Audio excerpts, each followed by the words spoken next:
Então, beleza. Qual dos pilares da orientação a objetos está relacionado à capacidade de esconder detalhes internos de implementação? Abstração, Sabe isso muito, mesmo. sabe muito. Todo mundo acertou? Eu entendi por que que é abstração, mas o meu tava marcado encapsulamento, porque Encapsulamento também dá, né? Se você... esconder, né? Porque eu lembro que esconder detalhes da aplicação, Aham. da implementação, bom, só pega aquilo que te interessa, né? Uhum. O que é a herança na programação orientada a objetos? É a capacidade de um objeto transformar-se em outro? Não. Não. Né? A possibilidade de uma classe derivar características de outra? Sim. Sim. É igual aqueles programas lá, né? De, você troca uma máquina de lavar por um tijolo. Você está certo disso? Exatamente. Então, a possibilidade de uma classe derivar características de outra.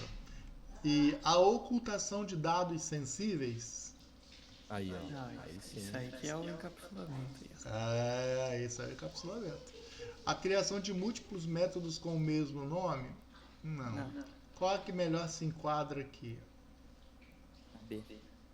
É a B. A possibilidade de uma classe derivar características de outra. Beleza. Você tá... É isso aí. Tá bom? Agora, legal, as perguntas que estão sendo feitas aqui, uma vai complementando a outra. Qual pilar permite que diferentes classes tenham métodos com o mesmo nome, mas comportamentos diferentes? Ao invés de você deixar ele acessar diretamente. Qual é a vantagem disso? Eu posso criar regras de negócio. Posso falar assim, opa, para você entrar aqui, eu tenho algumas restrições que devem ser obedecidas. Entendeu? Então, nesse caso aí, quando a gente fala de encapsulamento, é exatamente isso. Aí, o encapsulamento ele pode ser para classes externas, ou eu posso falar assim, olha, eu quero que somente as minhas classes filhas ou as minhas subclasses tenham acesso. Quem não for eu e nem for meus filhos não podem acessar esses métodos. Eu posso botar um protected, entendeu? Agora, se eu não quero que ninguém veja, nem meus filhos, então eu vou botar vou colocar um internal ou ainda um private, né? Um privado, entendeu? Então, os métodos também, eles também podem ser privados e protegidos e pode ser públicos, tá? Quando é que eu uso um método protegido ou privado? Quando eu quero ocultar um cálculo que eu tenha feito que ninguém precisa saber como que eu fiz aquele cálculo. Só um momento aqui, eu vou calar a boca desses bichinhos. Aí, então ninguém precisa saber como que foi implementado aquilo, entendeu? Então eu posso esconder também, tanto dos meus filhos quanto de outros, né, de externos. Enfim, aí eu posso usar público ou privado, ou protegido. Mas, em suma, o encapsulamento é isso, esconder os dados internos e expor esses dados por meio de métodos protegidos, protected, ou private, privados.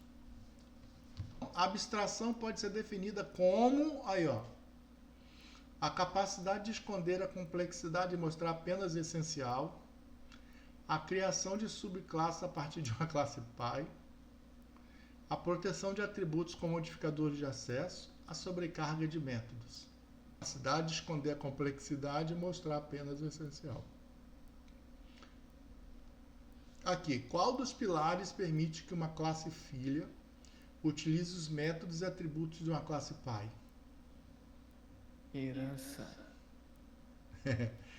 Todo mundo de acordo? Não concordo comigo. Sim. Perfeitamente. Tava vendo minha resposta aqui. Qual dos pilares está mais relacionado à ideia de interface? em linguagens como Java ou C Sharp. Também é fácil, nós falamos sobre interfaces também. A interface é um negócio que eu precisava dar uma reforçada também, porque eu lembro algumas coisas só. Beleza. Lembra do ornitorrinco? Aham. Onde eu preciso que um objeto ele tenha vários. Eu quero, por exemplo, criar um objeto e dar para ele uma habilidade de voar, mas eu não quero que ele seja uma ave, entendeu? Mas eu vou criar um contrato que ele vai precisar voar. Agora, como ele vai voar, e se vira, entendeu? Aí eu uso uma interface. Eu posso fazer isso com classe abstrata também, tá? Eu posso fazer isso com classe abstrata, Eu tinha pensado na classe abstrata para esse caso mais. tá? Mas entendi, faz mais sentido. Então, a gente chama isso de abstração. Por quê? Então, certo. Entendeu? Porque tá. a gente usa a abstração por meio da interface também. A gente tanto pode usar uma interface qual a diferença entre a interface e um método abstrato? Que o método abstrato ele pode ou não ter um corpo. Mas na interface ele não tem um corpo. Até antes da versão 8 ele não tem um corpo. Entendeu? Isso eu só coloco a assinatura do método. E lá na interface eu não preciso dizer que ela é virtual. Entendeu? Eu não preciso dizer que ela é uma interface virtual, que é um método virtual. É só de falar que é o nome do método e o que ela retorna e pronto. Que por padrão todos os métodos são públicos. E quando eu crio uma interface, e quando eu já crio uma interface, nós vamos fazer o exercício agora. Quando eu falo com a interface,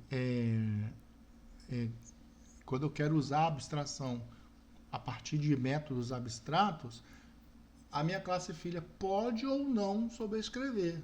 Mas no caso da interface, ela é obrigada a sobrescrever, entendeu? Aham. Aí essa é a grande diferença entre a interface e a classe abstrata. Tá? Então, no caso, é a abstração. Tá? Qual dos pilares está mais relacionado à ideia de interface? Né? Em Java e C Sharp. É a abstração. Tá? A gente usa as interfaces para a gente abstrair. Foram só 7 perguntas mesmo. Bom, por aí, vocês conseguiram responder a maioria, não foi? Sim.